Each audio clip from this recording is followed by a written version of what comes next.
दुष्यंत आणि स्वानंदीच्या हळदीसाठी आलाय. आणि मला एक सांग, स्वतःच्या बायकोच्या लग्नात अक्षता टाकायचं भाग्य किती लोकांना मिळतं?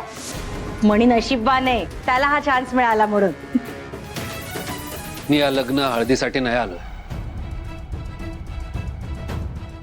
माझ्या आईला बरं वाटत नाहीये, तिला त्रास होतोय, त्याचं नोटिफिकेशन आलं मला, म्हणून मी आलोय.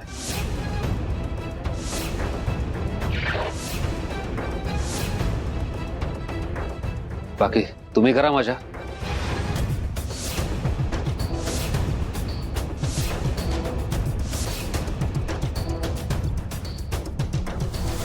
मणी सर, स्वानंदी, स्वानंदी थांब.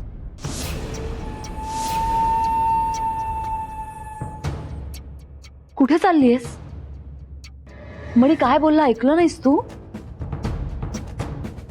अगं तो तुझ्यासाठी नाही आलेला. वॉर्डन मॅमची काळजी आहे त्याला म्हणून आलाय तो. स्वानंदी, मणी तुला इतकं इग्नोर करतोय तरी सुद्धा त्याच्या जवळ जवळ का जातीयस तू? आत्ता हळद लागलीये तुला दुष्यंतच्या नावाची,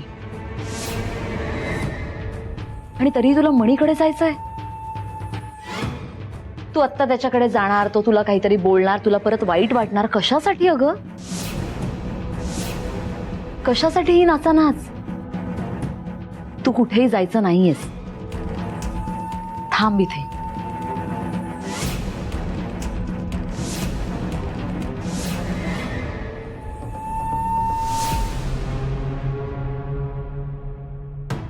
आई, आई काय काय काय काय काय होतंय? तू का अशी उठून बसली? तू अशी स्वतःहून उठून बसली म्हणून तुझे हार्टबीट्स वाढलेत का? तसं नोटिफिकेशन आलं होतं मला म्हणून धावत आलो. आई, तुला बरं वाटतंय ना? सावकाश. मॅडम, तुम्ही का आलात आता इथे? जा ना, करा ना लग्न. तुमचा होणारा नवरा वाट बघतोय ना तुमची. त्या माझ्या सुद्धा आई आहेत. त्या तुमच्या आई आहेत हे तुम्हाला माहिती होण्याआधीच त्यांनी मला मुलगी मानलंय.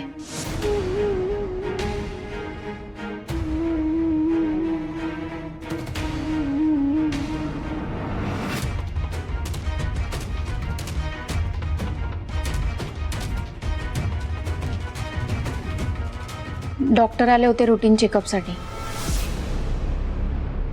त्यांनी वॉर्डन मॅडमच्या काही गोळ्या बंद केल्यात, काही चेंज करून दिल्यात. त्यामध्ये एक गोळी दिली आहे. ती गोळी घेतल्यानंतर वॉर्डन मॅडमला ऍसिडिटी होऊ शकते, म्हणून त्यांनी वॉर्डन मॅडमला थंड दूध द्यायला सांगितलंय. त्यांच्या हातापायाचा दिवसातनं 2 वेळा व्यायाम करायला सांगितलंय. 20-20चे 2 सेट्स. त्या प्रिस्क्रिप्शनमध्ये एक बारकोड आहे. त्याला स्कॅन केलं की व्यायाम कसा करायचा त्याच्या सगळ्या लिंक्स आहेत. आई, अजिबात काळजी करू नको. डॉक्टरांनी सांगितलंय आपण अगदी तसे व्यायाम करूया. मी आहे ना, होशील बरी. वॉर्डन मॅडमना काळजी घ्यायला सांगा. जे घडलंय ते विसरून जे पुढे घडणार आहे ते एक्सेप्ट करायला सांगा. नशिबावर कोणाचंही नियंत्रण नसतं. आपल्या आयुष्यात जे होतं ते आपल्या मर्जीनेच होतं असं नसतं. त्यामुळे सगळं विसरून पुढे जायला सांगा. आयुष्य खूप मोठं आहे, त्याची नव्याने सुरुवात करा.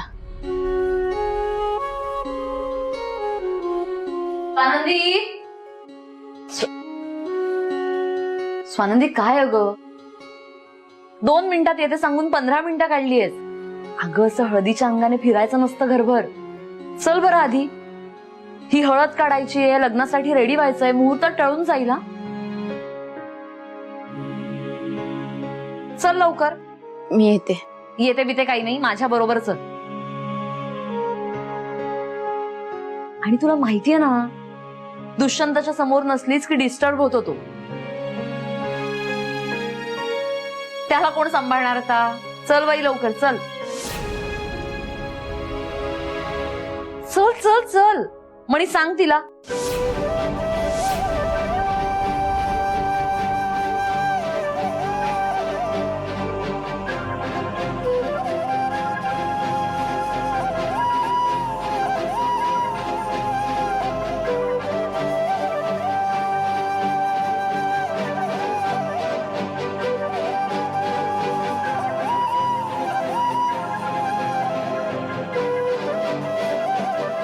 ए चल चल ये चल.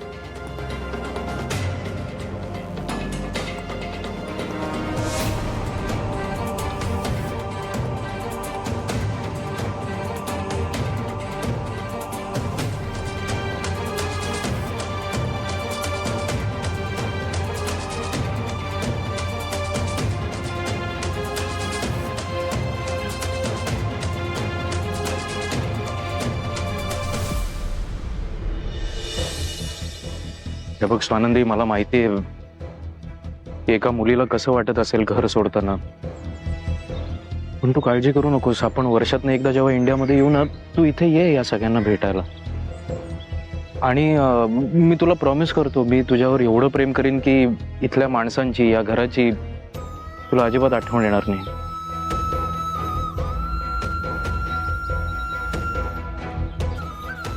काय झालं, तू तिकडे का बघतेस? Out house. माझं आणि मणी सरांचं जेव्हा लग्न झालं होतं तेव्हा आम्ही आमच्या संसाराची सुरुवात आउट हाऊस मधनं केली होती. माझ्या अनेक सुखदुःखांचं साक्षीदार आहे ते आउट हाऊस. माझ्या खूप आठवणी आहेत. मला शेवटचा निरोप घ्यायचा आहे. मला बोर होतो हा इमोशनल ड्रामा. संचिता, राहू दे, करू दे. उगा चिडली, मूड ऑफ झाला, डिसिजन बदलला तर? ऑफकोर्स स्वानंदी, मी समजूच शकते. तू आउट हाऊसला गुड बाय म्हणून ये जा.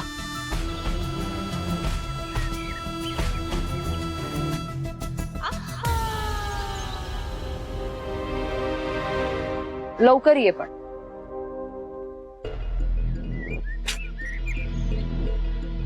खूप ऊन आहे, मी गाडीत बसतो. या तुमचं झालं की. काय माणसं आहेत ही. तुला पण जायचं असेल